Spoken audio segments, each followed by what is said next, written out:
Bem-vindos! Hoje vamos mergulhar nas lesões torácicas que são, um dos maiores desafios no manejo do trauma, né? Essas lesões respondem por cerca de 25% das mortes no trauma.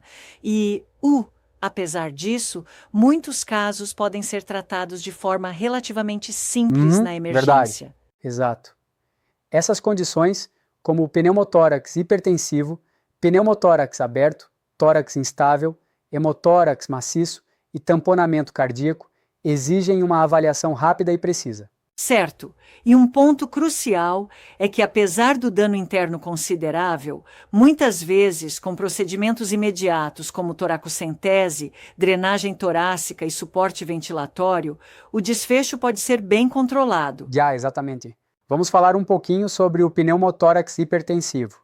A condição acontece quando o ar se acumula no espaço pleural através de um mecanismo de válvula unidirecional, causando colapso pulmonar e deslocamento do mediastino. Sim, e a causa mais comum é mesmo o uso da ventilação mecânica com pressão positiva, sobretudo em pacientes com lesão pré-existente não diagnosticada da pleura visceral.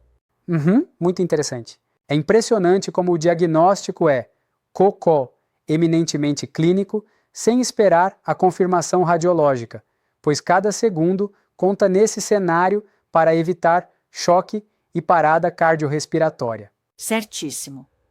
Um ponto que deixa até alguns profissionais cautelosos é a similaridade com o tamponamento cardíaco inicial. Porém, o timpanismo à percussão e a ausência de murmúrio vesicular unilateral deixam bem clara a diferença, certo? Isso aí, sem dúvida. Agora, falando do pneumotórax aberto, esse ocorre geralmente por grandes ferimentos na parede torácica.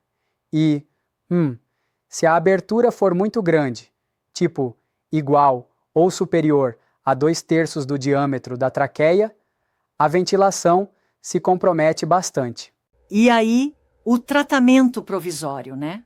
A técnica do curativo estéreo quadrangular com fita adesiva em 3 lados, que basicamente cria uma válvula unidirecional para que o ar escape na expiração, é fundamental. Mas, se me permite, eu me questiono um pouquinho aqui. A eficácia desse curativo depende muito da agilidade no manejo, não é? Já vi situações em que, se demorar demais, o paciente pode evoluir para um pneumotórax hipertensivo. Concordo plenamente. O temporizador é curto. É preciso estabilidade e rapidez para, logo depois, inserir um dreno torácico no hemitórax afeto antes que ocorra recidiva. Esse timing é crucial mesmo. Vamos avançar para o tórax instável e a contusão pulmonar. Esse quadro, que muitas vezes acompanha múltiplas fraturas de costelas, causa o que se chama de movimento paradoxal da parede torácica. Exato. É como se uma parte da parede, perdesse o suporte rígido das costelas, se movendo de maneira descoordenada, afunda na inspiração e se projeta na expiração. Aí a respiração fica realmente comprometida. Concordo. E vale destacar também a importância do manejo da dor, que muitas vezes exige analgesia com opioides ou até bloqueio anestésico local. Certíssimo. Uma analgesia adequada não só melhora o conforto do paciente, mas também ajuda a evitar complicações da hipoventilação, que podem levar à hipóxia. Sim, sem sombra de dúvida. Indo agora para o hemotórax maciço. Basicamente, estamos falando de um acúmulo rápido de mais de 1.500 ml de sangue na cavidade torácica, não é mesmo? Exato. E esse volume representa mais ou menos 1/3 do volume total de sangue do paciente, ou até mais. Isso leva a um quadro de choque, além de comprometer a ventilação ideal do pulmão. É um quadro realmente crítico. Então, o manejo consiste primeiramente na reposição volêmica e na descompressão por dreno torácico. Em muitos casos, a reexpansão do pulmão já ajuda a estancar o sangramento. Sim. E se a drenagem for alta ou persistente, tipo, se marcarmos mais que 200 a 300 mEq/ela, é sinal de que o paciente pode precisar de uma toracotomia, para controlar a hemorragia. a necessidade cirúrgica deve ser avaliada com bastante cautela. Agora, um dos mais temidos também, o tamponamento cardíaco. Essa condição é bastante comum em traumas penetrantes, certo? Sim, e a particularidade é que o saco pericárdico, por ser praticamente inelástico, só precisa de uma pequena quantidade de sangue para interferir no enchimento cardíaco, reduzindo o volume diastólico. Um verdadeiro aperto que compromete tudo. A tríade de Beck, hipotensão, turgência jugular e abafamento dos sons cardíacos, nem sempre aparece completa, então é vital usar métodos diagnósticos como o ecocardiograma e o FAST. Certo. E se a intervenção cirúrgica não estiver logo aí, a pericardiocentese pode ser tanto diagnóstica quanto terapêutica, mas ela não é o tratamento definitivo. Exato. A reposição volêmica logo após é fundamental, né? Sem dúvida, a observação e a reposição volêmica ajudam a aumentar a pressão venosa e a manter, ao menos transitoriamente, o débito cardíaco. Agora, não podemos deixar de comentar a técnica de drenagem torácica, que é essencial em todas essas situações. Essa técnica é meticulosa. Começa pela definição do trígono de segurança, geralmente no quarto ou quinto espaço intercostal. Cada passo tem seu papel. Exato, a asepsia é fundamental. A incisão deve ser feita com cuidado e permeada com anestesia que cubra da pele até a pleura parietal para evitar complicações e dor excessiva. Pois é. E a introdução do dreno, que deve ser direcionado corretamente, é crucial para garantir que o ar ou o sangue sejam drenados de maneira eficaz. E há tudo para restaurar a função respiratória e hemodinâmica. Inclusive, a remoção do dreno também segue critérios bem definidos.